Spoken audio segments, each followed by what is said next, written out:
every story appears ordinary until you see the core side of it. And what you're looking for is the story behind the news. We bring it to you from Lagos, the commercial capital of Nigeria. Giving you all sides and political stories round the clock. Every detail from the start line to the final whistle. CoreTV News, expanding your view.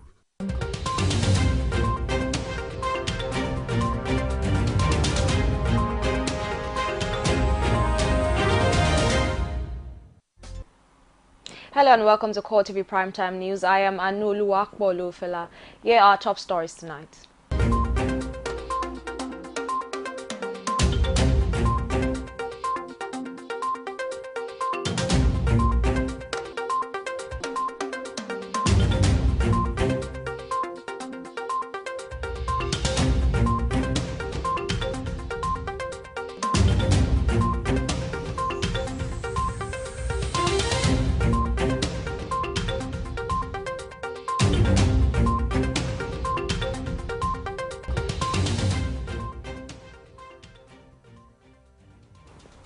And now the news in full. President Muhammadu Buhari says Nigeria will fulfill its financial obligation to the African Union, particularly on programs and operations aimed at ensuring durable peace, stability and security on the continent. He made this known while receiving the AU envoy on the Peace Fund in Abuja.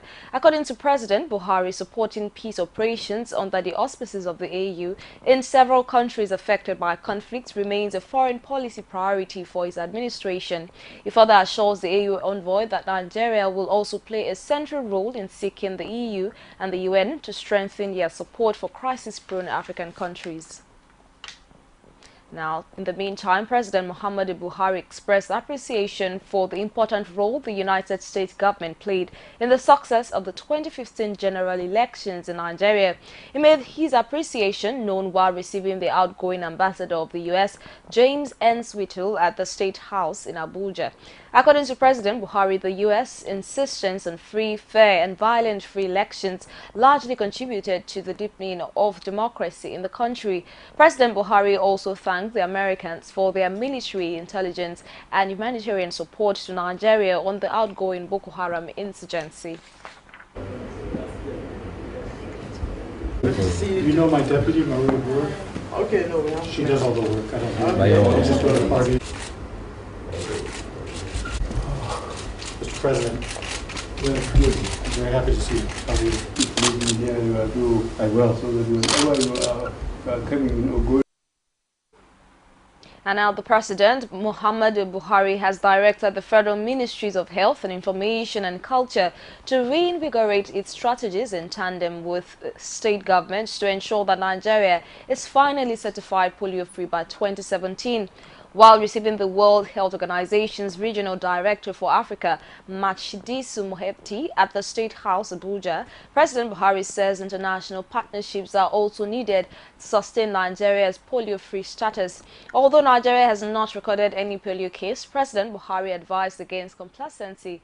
The President told the visiting envoy, who was accompanied by Nigeria's Minister of Health, Isaac Adewale, and the Minister of State, Osage Hanire, that his administration would continue to accord priority to healthcare through regular funding of public health-related programs.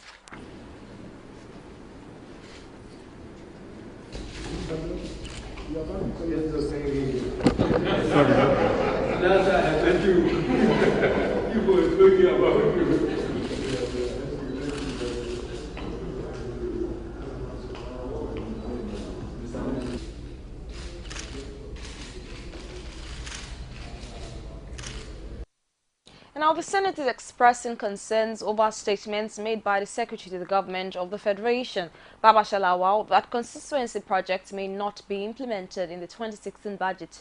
In a motion of urgent importance raised by Matthew Ugodide, the Senate observed that constituency projects is their own way of reaching their people with development and therefore must be implemented in the budget. Our correspondent has more. Since the inception of democracy, there have been representatives, and they are the voice of the people for development that trickle down. There is a provision for the constituency projects in the Constitution, But a statement made by the Secretary to the government of the Federation that the projects may not be implemented in this year's budget infuriates the senators. He has said very clearly here that constituency projects may not be executed.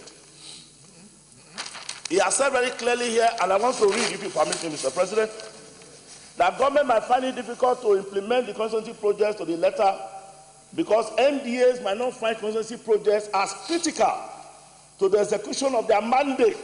Almost shouted down, the deputy leader of the Senate attempts to call for calm while suggesting that the SGF be made to explain his statement, saying he is neither the finance minister nor the president.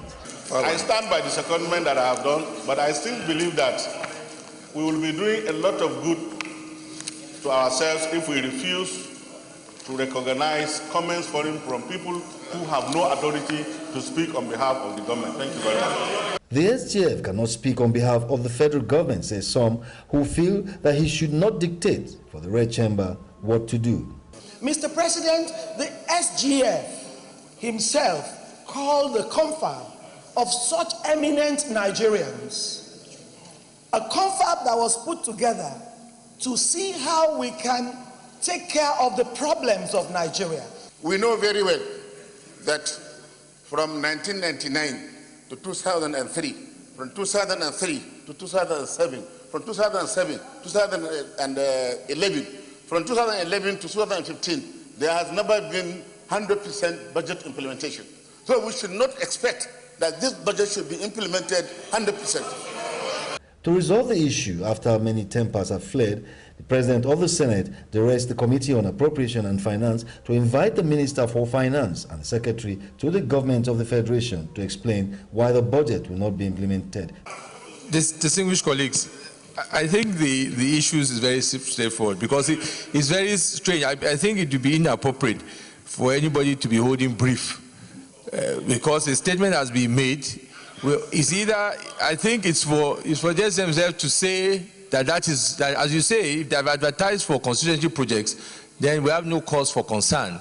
But I think there's need for clarity. So I think the only way to resolve that is simply to just let him clarify and let finance clarify where they are on the issue of constituency projects. Many have argued that members of the National Assembly collect constituency allowances for projects never executed, although they have argued away from that direction. But questions again arise. Will they personally be missing any financial gains if that part of it was not implemented? Jamila Fego, CoreTV News, Abuja. And on CCT trial, the Code of Conduct Tribunal has shifted till September. The trial of the Senate President Bukola Saraki, particularly the ruling of his motion seeking to disqualify CCT Chairman Danladi Umar from further participation in the trial. Umar said in a statement signed by the head press and public relations of the CCT, Ibrahim Al-Hassan, on Tuesday that the ruling and sitting of the tribunal, which was adjourned to July 13, will not hold in view of the vacation of courts and tribunals across the country. The press statement did not, however, give a specific date that the trial and the ruling will resume in September, but Al-Hassan hinted that this date would be fixed as soon as the tribunal returns from vacation and that parties would be duly communicated on a new date. Aside Saraki, others who are also to wait till September to know their fate in the charges of false assets declaration brought against them by the federal government include former Minister of Niger Delta Affairs, Elders Godsman Orubebe, whose judgment had earlier been fixed for July 19.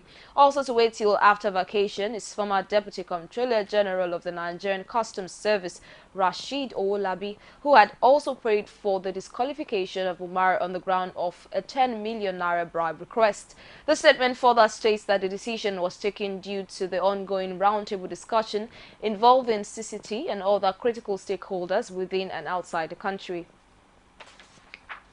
In the meantime, the Chief Justice of Nigeria, Justice Mahmood Mohammed, has again warned legal practitioners in the country to take the ethics of the profession seriously while discharging their duties. Justice Mohammed gave the warning in Abuja at a one-day workshop on anti-corruption, ethics of legal profession and justice sector. Our judiciary correspondent, Baslo Kafo, has more in this report.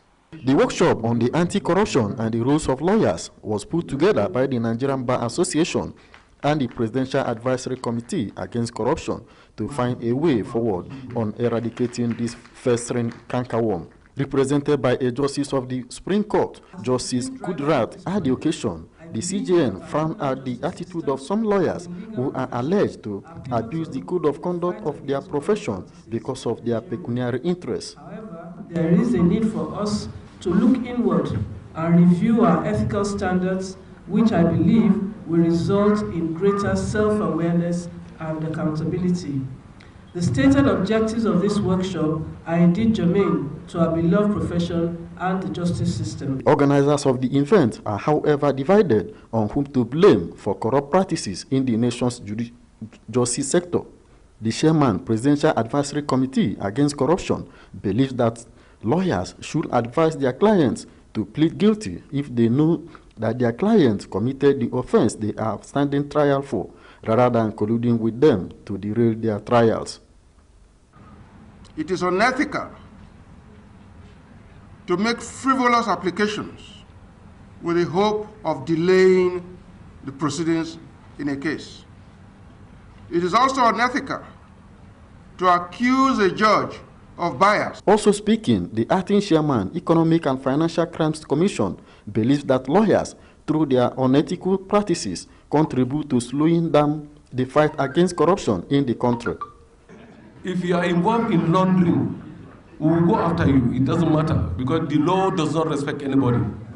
It will go after whether you are EFCC chairman, whether you are a son, whether you are... Sooner or later, I'm telling you, sooner or later, we will look at how people assist these people buying properties, how people assist these people escape justice. But the Nigerian Bar Association says lawyers are not to blame, arguing that corruption has become endemic in the country and that it needs the effort of all Nigerians if the fight must succeed. Corruption has affected all of us in different ways. It has added to the cost of doing business in Nigeria. It discourages foreign direct investment in Nigeria. It adds to the absence of Medicare in our societies. For that little child who may not get prompt medical attention, corruption may be at the root of it. Expected that this workshop will bridge the gap between the anti-graft agencies and the lawyers who are accused of unethical conduct while defending their client. Basil Okafor, CoreTV News, Abuja. And now moving over to Imo State, where the state governor, Rochas Okorocha, is warning striking members of the Judiciary Staff Union of Nigeria, JUSUN, that it would implement no work, no pay policy if the workers fail to call off their strike. The governor read the Riot Act when the Imo State Council of the Nigerian Union of Journalists, NUJ, played host to him at the Press Center, Owerri. Furthermore, while addressing the protest believed to be engineered by the demolition of people's homes and business outfits in and around Owerri municipality, Okorocha vows to continue with his administration plan. And now on immunity, the House of Representatives was in a rowdy session over the planned inclusion of the Senate President and Speaker to enjoy immunity. The minority leader of the House, Leo Ogo, had in the bill canvassed for the inclusion of the presiding officers of the two chambers of the National Assembly, which will also include the Deputy Senate President and Deputy Speaker in the immunity. He called for the amendment of Section 308 of the Constitution, which only gives immunity to the President, Vice President, governors and their deputies, to also include the presiding officers of the National Assembly. But the majority leader opposed the idea, saying that there is no democracy in the world that heads of the legislature enjoy immunity, adding that even if it would work, the timing is wrong, especially now that the Senate President, Bukola Saraki, is facing trials. However, the House went rowdy when the Speaker, Yakubu Dogara, abruptly ended debate on the matter, as he referred it to the Special Ad Hoc Committee on Constitutional Amendment headed by the Deputy Speaker, Yusuf Lasson. And now the gruesome murder of 42-year-old Eunice Elisha, who was hacked to death in the early hours of Saturday, July 9th, while preaching the gospel a few meters away from her house in Kubwa, has drawn scathing condemnation from members of the House of Representatives. The House, which resumed plenary after a 2-week recess, rose in unison to condemn the dastardly act and enjoined the police to, as a matter of urgency, put in place measures to forestall any form of breakdown of peace in and around the Federal Capital Territory. Our National Assembly correspondent Emmanuel Hijene has to report. The motion came under matter of urgent public importance by Honorable Gabriel Kolawole from Ondo State. He says the incident has caused ethnic tension in the Federal Capital Territory because it is claimed that she was killed by some religious extremists, while others say miscreants were responsible for her murder. The House further notes that late Mrs. Eunice Olawale is from Ilawe, Ekiti State, while her husband, Pastor Elisha Olawale, is from Ikare, Akoko in Ondo State, and that she was allegedly murdered by miscreants who were said to be annoyed by her early morning preaching in the area. And there is therefore the need for the House to be proactive to prevent the breakdown of law and order and further loss of lives. Other lawmakers in supporting the motion want the House to look beyond the Kubwa killing in Abuja to also include killings across the country. Not too long ago, Mr. Speaker, the acting registrar of the Council Regulating Medical Laboratory Science in Nigeria was killed in Akko area overnight. And there are many more of such, not perhaps of lesser personalities, that have not been mentioned in the news. The House also enjoined the Inspector General of Police to ensure that a thorough investigation is carried out to bring the perpetrators of this act to justice and to ensure police presence in the area and across the length and breadth of the country to forestall future occurrence. A minute silence was later observed for the departed soul. Emmanuel Ehijene, CoreTV News, Abuja. And now giving you updates on the rep sex scandal, United States Ambassador James Enswich is expected to testify before the House of Representatives panel probing the allegation of sexual misconduct against 3 lawmakers on Thursday. The lawmakers, Mohammed Garba Gololo, Samuel Ikon and Mark Miller, were accused of sexual impropriety while on a training program in Cleveland, Ohio, United States between April 7 and 13. Meanwhile, Speaker of the House Yakubu Dogara insists that unless a convincing evidence is provided, the lawmakers will be presumed innocent. Others expected to appear before the probe panel are Minister of Foreign Affairs Geoffrey Onyema, Committee for the Defense of Human Rights, the 3 accused lawmakers and 7 other lawmakers that attended the leadership program.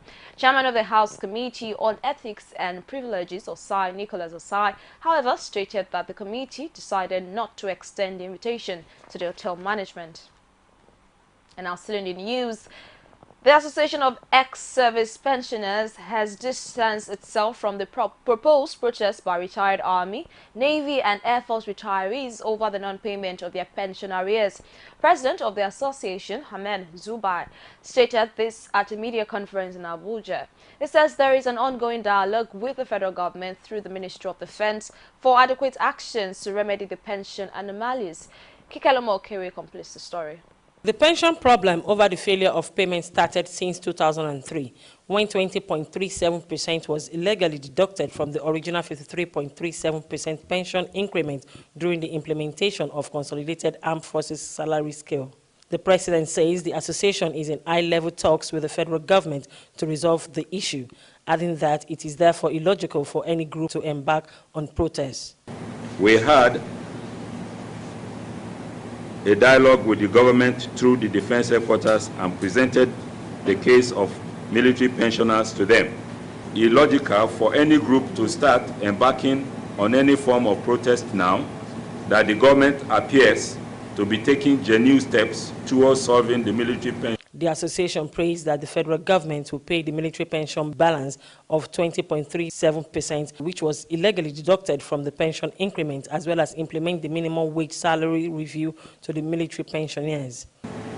Carry out harmonization with effect from HAF's Harmonized Armed Forces salary structure 2003 salary review, which took effect from 1st October 2003.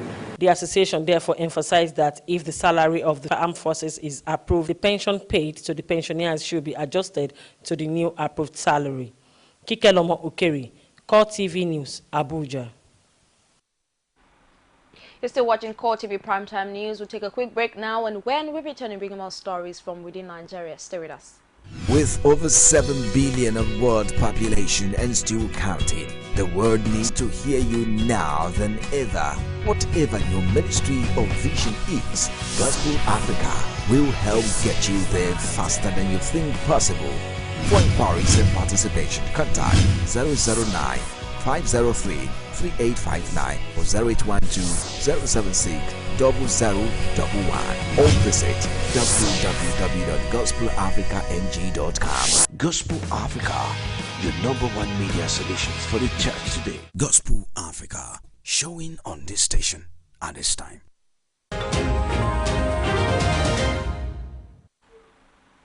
Welcome back. If you're just joining us, this is CoreTV Primetime News. Here is a recap of our top stories tonight.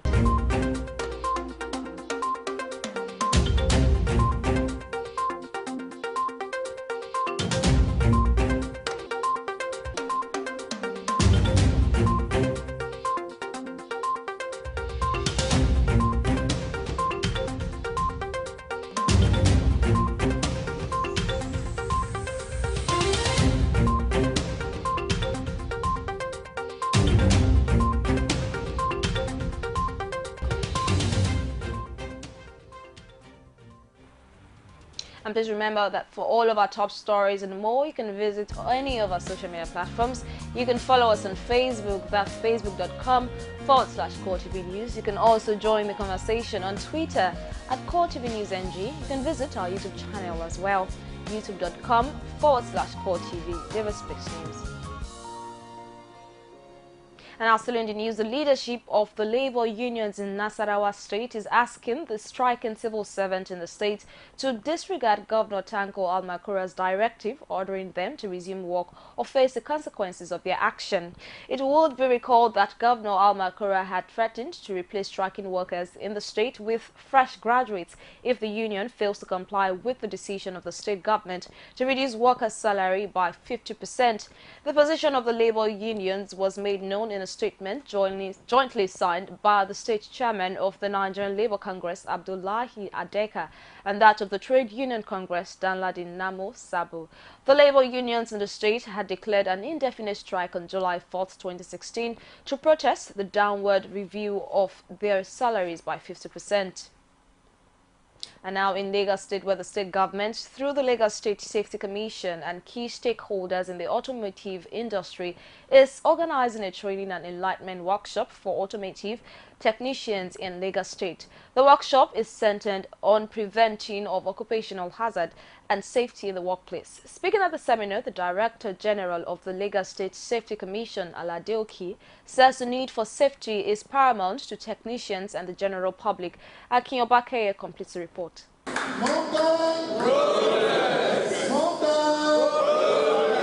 Unskilled labor workers are faced with different workplace risks. Thus, the need to manage such threats is principal to the Lagos State government. At a stakeholders training organized by the state government, speakers enlightened auto technicians on the need to pay critical attention to safety in the workplace. It's about their safety. It's about their health at the workplace. The way and manner in which our tradesmen work these days, it's uncomfortable because it's not safe and it's not healthy. With the commencement of insurance policies for automobile specialists, monitored by the Lagos State government, heads of automobile technicians associations speak on the readiness of its members to cooperate. My member has been cooperating. They have registered, a lot of them have registered in Ikeja here. You know, this program is going around the Lagos State. They are starting off in Ikeja.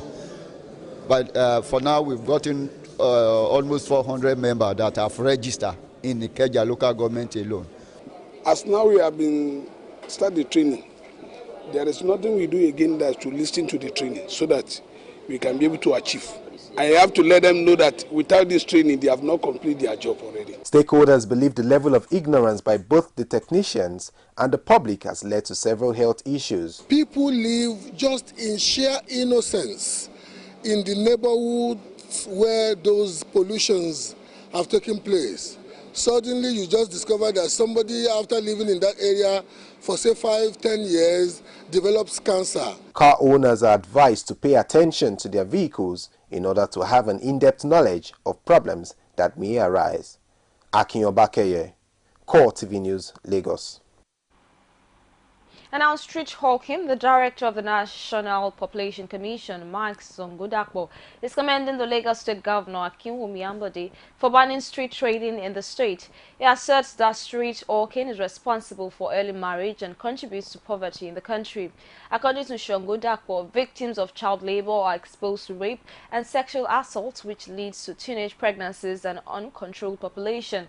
Meanwhile, Chairman of the National Statistics Association, Osun State, Owolabi Adiferuke, is advising stakeholders involved in enforcing legislations to protect teenage girls from sexual abuse and not to allow monetary inducement to stop them from discharging their duties. And now, following the recent Supreme Court judgment affirming the selection of Mufitau Gbadamosi of Anileri compound as the 24th Olofa of Ofa, the people of the community expressed happiness at the ruling and are jubilating around the city. However, the Olugbense ruling house, which is an opposition, staged a peaceful protest expressing shock over the judgment, which they describe as the court's negative effort to rewrite the history of the community. Our correspondent has more.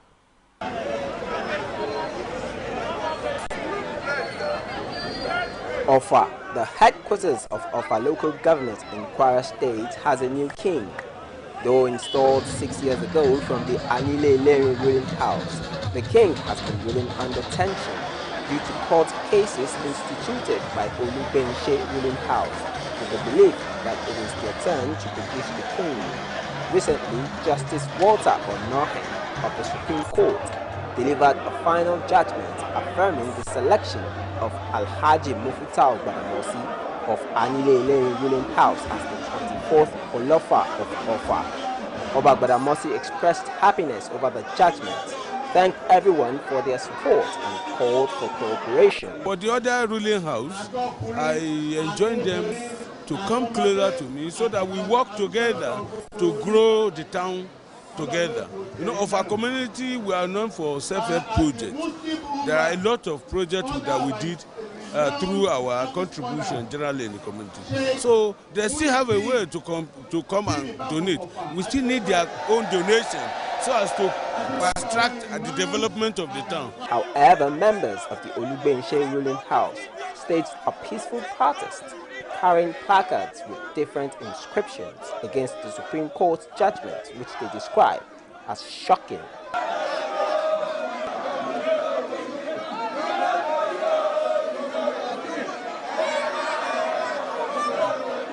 They further blamed the judiciary for ruling in a manner they consider illogical. We expect that the Supreme Court will do justice to this case, but unfortunately, the reverse is the case. And this kind of judgment is against the change matters of the present administration of President Buhari.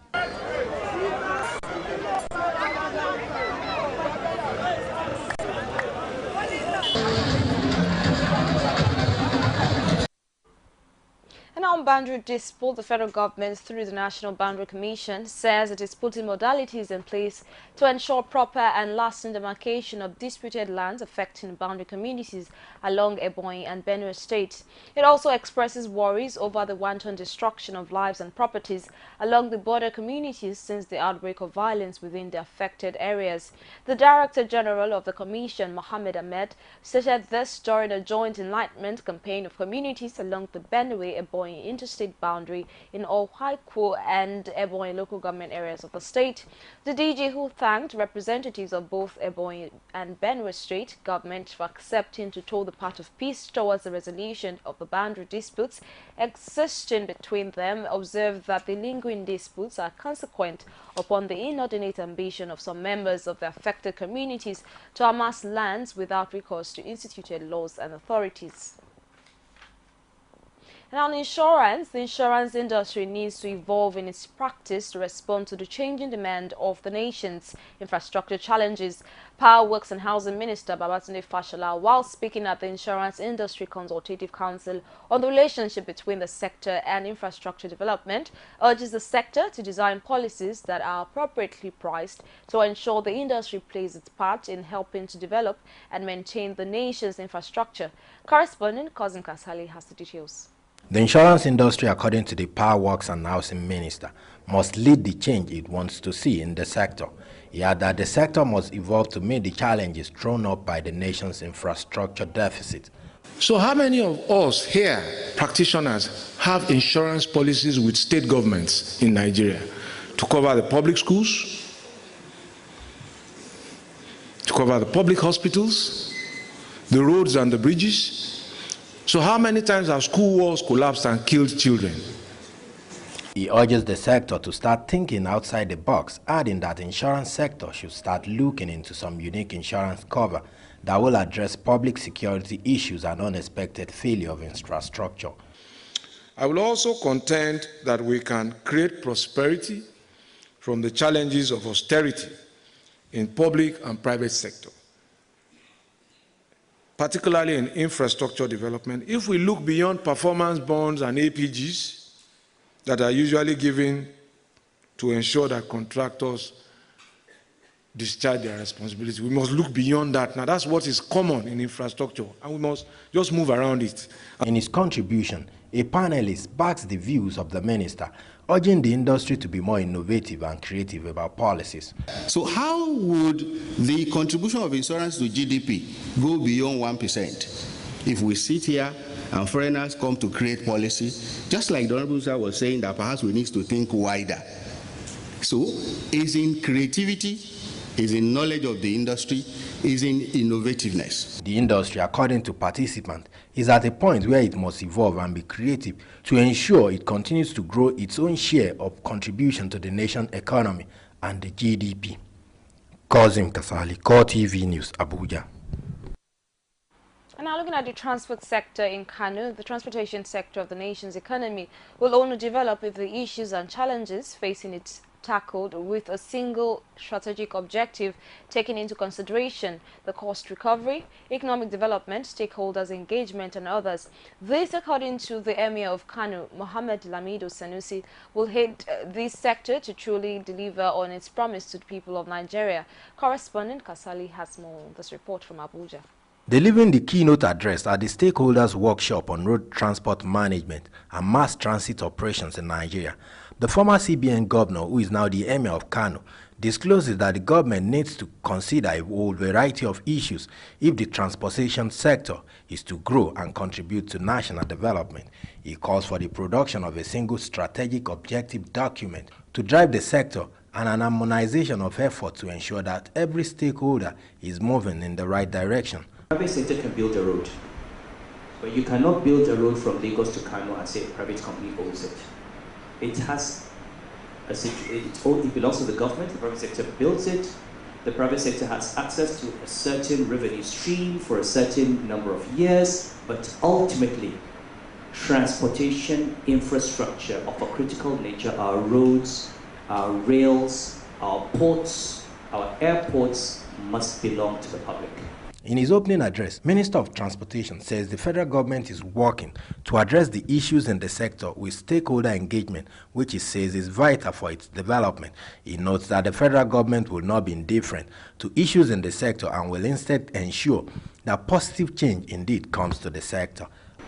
Hence, efficient transportation is key to national development. This is why it has become expedient to urgently develop policies and strategies for effective and efficient road transportation in tandem with the change mantra.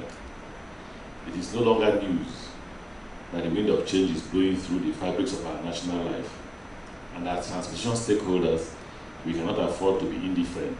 In a presentation on the viability of compressed natural gas as an alternative to petrol and diesel for road transportation in Nigeria, Managing Director of the Nigerian Gas Company discloses that the compressed natural gas is a viable alternative to fossil fuels such as petrol and diesel, but adds that policy support is important Nigeria, according to him, is a gas nation, and there is need to ensure that the nation moves from pollution through the use of compressed natural gas and save not only the environment but reduce costs. If we are doing it, it is a gradual thing, it will grow.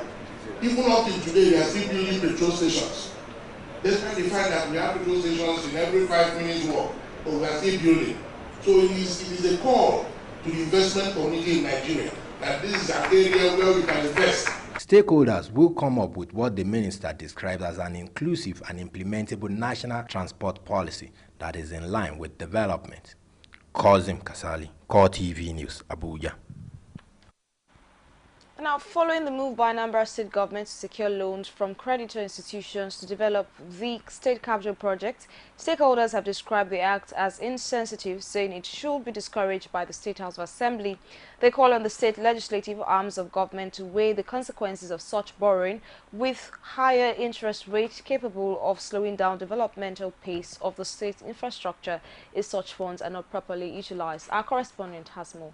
Some are of the opinion that the state government should have embraced the bailout grants of the federal government with no significant interest rate attached to each loan than the proposed loan from creditor institutions whose interest has been to underdevelop the third world economy. We are told also that the government embark on this loan for profit-yielding infrastructure, and questions have been asked, where is such profit-yielding infrastructure being located, which the loan was meant for, being located?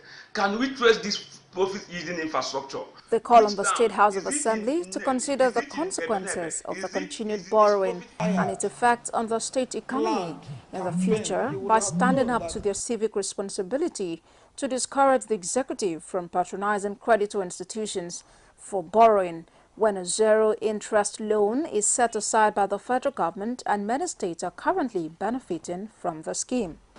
But what he's trying to do now is to create an impression to the uninformed Anambrarians that he's managing our economy well. That is not amongst the governors that are taking the bailout fund. Then he goes underground now because he has a docile House of Assembly. So any bill or anything he wants, they will give him overnight approval. The era of when you just use our name, the state name, to get loan and loot the loan has gone. This is 2016, for goodness sake, and the average Anambrarian and friends of Anambra should be concerned. Recently, Anambra State Commissioner for Information and Strategy, Tony Nchetar, in a media chat in Awka, disclosed that the state government has no plan to secure loan from any creditor institution. In all matters of health, adequate healthcare delivery is an indispensable tool for every society. This is why doctors are being advised to be faithful to their Hippocratical oath and to the lives of patients and their #1 priority. Nkiriko Inyalelugu brings the report. At the annual general meeting of the Nigerian Medical Association, the Minister of Labour and Employment in his address says the association should focus more on issues that will be for the advancement of the well-being of their patients. That an association of doctors should always address themselves to the issue of advancement of the well-being of their patients, which they can do through their hospitals, and then advancement of the well-being of their members. The Minister, Federal Capital Territory, in a speech presented by his representative, says that it is the sole responsibility of every government to facilitate the healthcare sector of the country and is very committed to upgrading healthcare facilities. For the current budgetary year, we go into procurement of equipment to ensure that our doctors stay abreast with modern trends. And it could be testified that he believes in speedy implementation of welfare policies as they concern doctors and other medical professionals. Chairman of Nigerian Medical Association counts the association's achievement, which has led to the improvement of the universal healthcare facilities such as life insurance policy, body fitness, exercise, and sports. We promise to support Abuja doctors live healthier lives. I stand before you today to inform you that the Healthy Doctors Initiative, which my administration launched has ensured regular screening for basic health conditions at our meetings and events. Today is one of such testimonies. The association calls on their members to give their best in their various line of expertise. In Kiruka, Nnayalugo, CoreTV News, Abuja.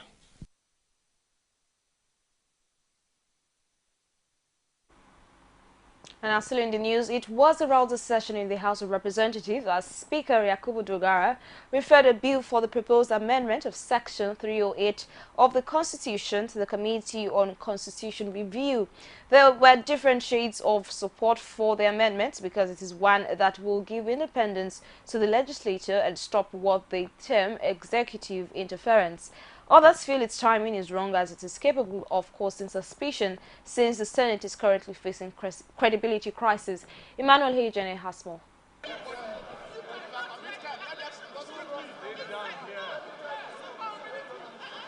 A bill to alter Section 308 of the Constitution to extend immunity to the principal officers of the legislature, which includes the state assemblies, is generating ripples in the lower legislative chamber.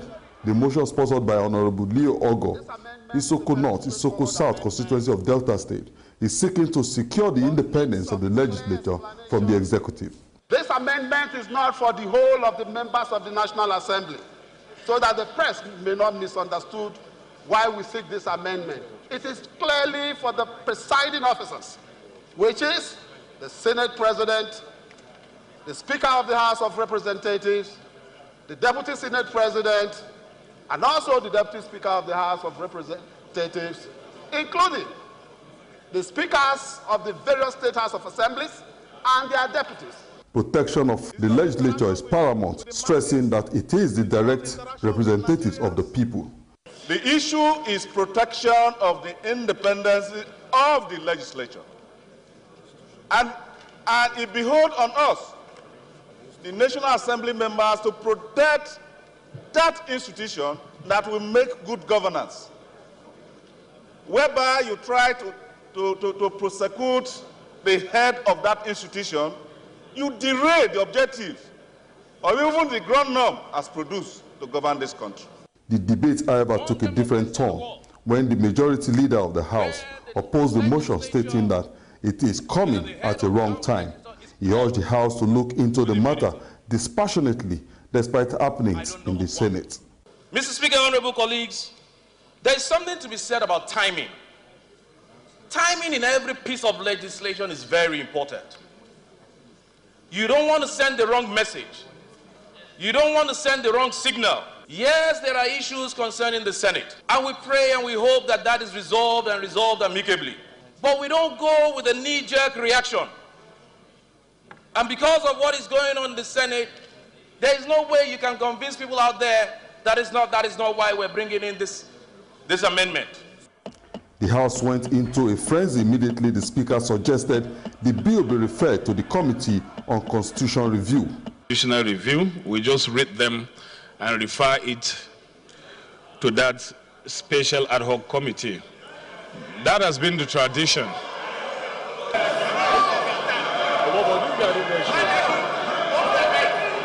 The bill has been referred to the Committee on Constitutional Review for further legislative input. Emmanuel Ehijene, CoreTV News, Abuja. Now, contrary to popular but misconstrued opinions that cancer is a disease for the rich, a radiologist is disabusing the minds of those who hold such opinions. He also says cancer is a genetic disorder without a cure. Speaking at a gathering of medical experts who converged in Abuja, Dr. Adai Kiako says addictive substances as a lifestyle among youth are agents of cancer. Our correspondent Anita Patrick reports. A radiologist with the National Hospital highlights ways in which individuals can undergo chemotherapy at an affordable rate, saying that government is also putting together policy and structures for cancer treatment for patients. The chemo sessions are expensive, the same thing with the radiotherapy sessions. And I'm aware that we have a lot of foundation, and even the government is trying to, as much as possible, through the National Health Insurance Scheme to subsidize the cost of some of these drugs. Another medical expert says there is need for enlightenment programs, especially the youth, on addictions to some chemical substance which trigger the different kinds of cancer and other illness. Certain chemicals, for instance, in nicotine in cigarettes, a lot of the chemicals there are carcinogens. They cause cancer, starting from cancers of the mouth and to the stomach, to the colon. Lung cancer is a big one. You also have alcohol, has been implicated as a risk factor.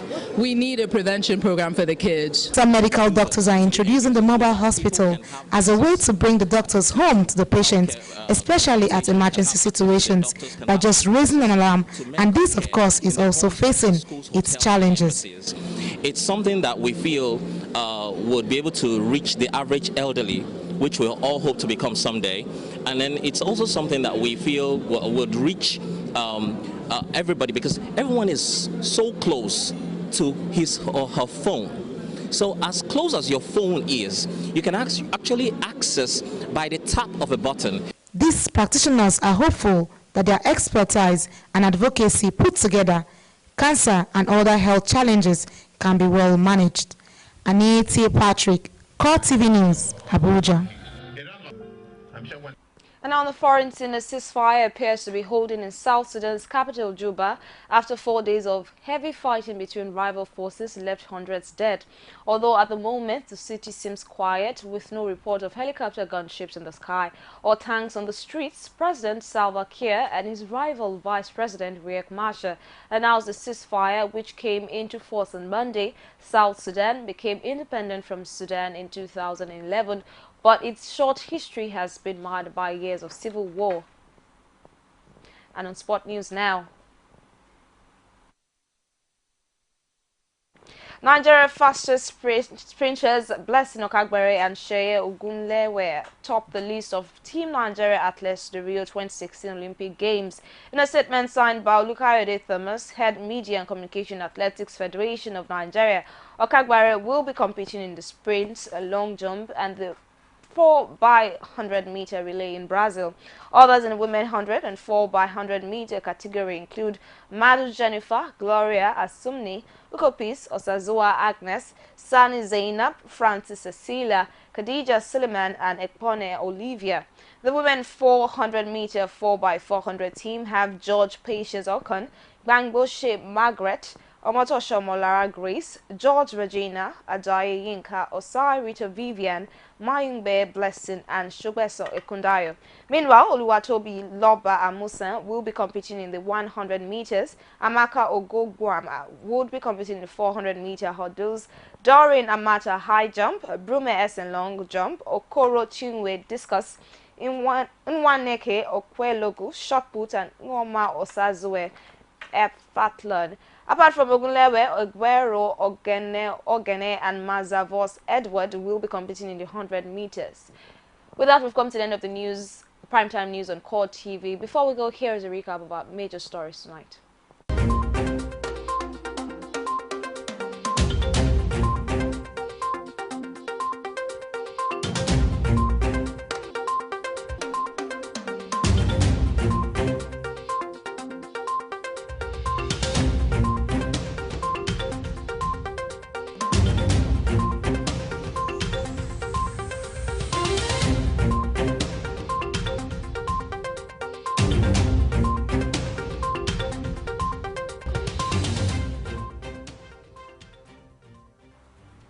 Many thanks for staying with us. I am Anulu Akwolufela. Enjoy the rest of the evening.